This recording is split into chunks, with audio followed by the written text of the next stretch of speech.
Pernahkah kamu bertanya-tanya, kenapa seseorang yang biasanya santai tiba-tiba jadi gugup saat berbicara denganmu? Apakah itu kebetulan, atau ada sesuatu yang dia sembunyikan? Pada video kali ini, kami akan membahas beberapa tanda dia sedang jatuh cinta tapi canggung di depanmu. Mari simak video ini sampai selesai.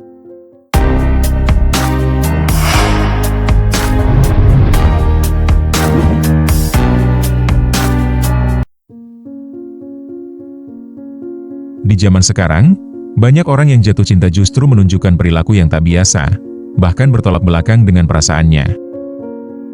Dalam dunia psikologi, perilaku canggung bisa menjadi sinyal kuat bahwa seseorang sedang jatuh cinta, namun belum siap mengungkapkannya.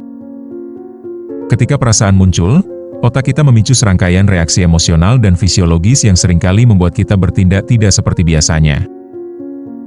Rasa suka bisa memicu konflik internal antara keinginan untuk mendekat dan ketakutan akan penolakan, yang mana ini disebut sebagai approach avoidance conflict. Banyak orang berpikir bahwa cinta selalu datang dengan keberanian dan kata-kata manis. Padahal, kenyataannya tidak sesederhana itu. Ada yang memilih diam, ada yang menunjukkan perhatian lewat tindakan kecil, dan ada pula yang justru menjauh karena terlalu takut terlihat lemah. Psikologi sosial menjelaskan bahwa dalam konteks romantis, banyak individu mengalami social anxiety, yakni kecemasan sosial yang membuat mereka sulit mengekspresikan perasaan secara langsung. Jadi, apa saja perilaku yang secara ilmiah menunjukkan bahwa seseorang menyukai kita, meski belum berani bicara? Di video ini, kita akan membahas tanda-tanda psikologis yang bisa membantu kamu memahami bahasa cinta yang tak terucap. Berikut 5 tanda yang patut kamu perhatikan. Yang pertama, diam-diam menatap, tapi menghindar saat ketahuan. Salah satu tanda paling umum dari cinta yang belum berani diungkapkan adalah tatapan diam-diam.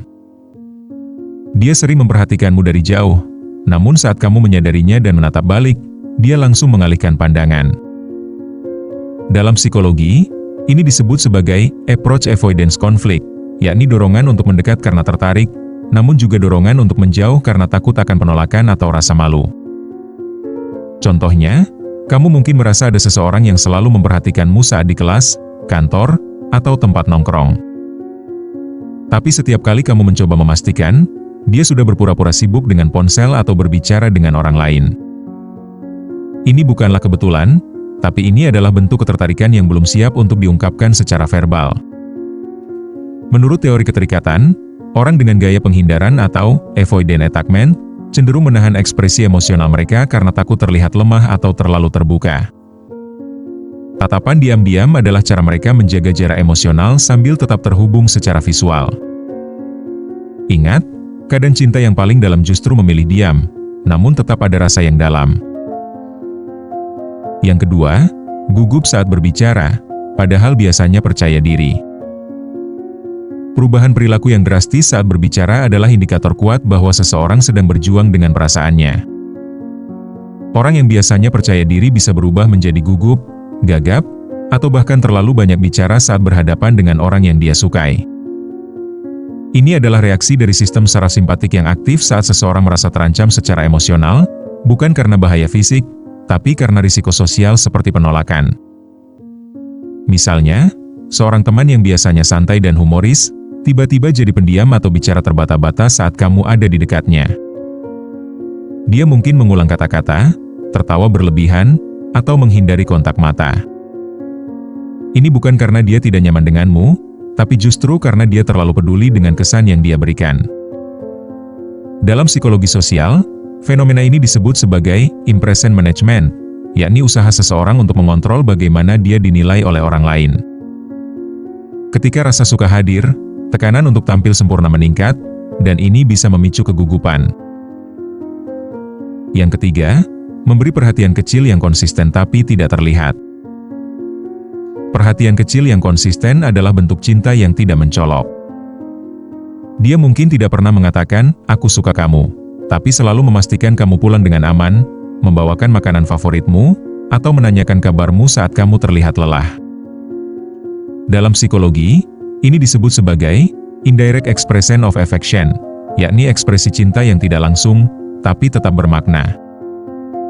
Contohnya, Dia mungkin membantumu menyelesaikan tugas tanpa diminta, atau mengingat detail kecil tentang dirimu yang bahkan kamu lupakan. Ini adalah bentuk cinta yang memilih kenyamanan daripada pengakuan. Dia tidak ingin terlihat mencintai, tapi tidak bisa berhenti peduli. Jika seseorang terus melakukan hal-hal baik tanpa imbalan, besar kemungkinan itu didorong oleh emosi yang mendalam. Ingat, cinta sejati tidak selalu berteriak, tapi kadang ia hanya berbisik lewat tindakan kecil yang tulus. Yang keempat, sering cari alasan untuk dekat, tapi tak pernah mengungkapkan. Dia seringkali muncul di tempat yang sama denganmu, ikut kegiatan yang kamu sukai, atau tiba-tiba jadi suka hal-hal yang kamu gemari. Tapi saat kamu mencoba membuka obrolan tentang perasaan, dia menghindar atau mengalihkan topik.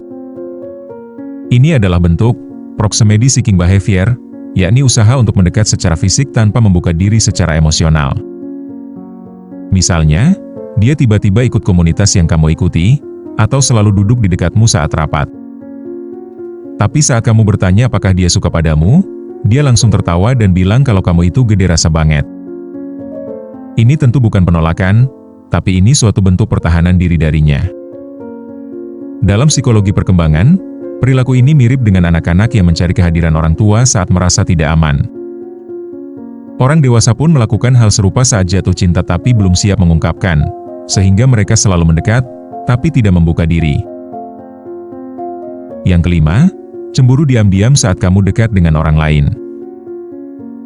Dia tidak pernah bilang cemburu, tapi kamu bisa melihat perubahan sikapnya saat kamu dekat dengan orang lain. Dia jadi lebih dingin, lebih pendiam, atau bahkan menjauh. Ini adalah bentuk passive jealousy, yang dalam psikologi sering muncul pada orang yang belum siap mengakui perasaannya. Contohnya, kamu sedang ngobrol akrab dengan teman lain, dan dia tiba-tiba pamit lebih awal atau tidak membalas pesanmu seperti biasa. Ini bukan karena dia marah, tapi karena dia merasa tersaingi dan tidak tahu cara mengungkapkan rasa tidak nyaman itu. Menurut teori self-deskripsi, kecemburuan muncul ketika ada ketidaksesuaian antara harapan dan kenyataan. Dia berharap bisa menjadi orang yang dekat denganmu, tapi kenyataan berkata lain. Karena tidak bisa mengungkapkan, dia pun memilih menjauh darimu. Perlu diingat, cinta yang belum terucap seringkali menyamar dalam bentuk perilaku yang canggung dan membingungkan. Ia tidak datang dengan pengakuan langsung, melainkan lewat tatapan diam-diam, perhatian kecil, atau perubahan sikap yang sulit dijelaskan. Cinta yang canggung bukan berarti cinta yang lemah, ia hanya belum menemukan cara untuk bicara. Semoga video tadi bisa bermanfaat untuk kalian semua. Jangan lupa like dan subscribe, serta share ke teman atau media sosial. Sampai jumpa di video berikutnya.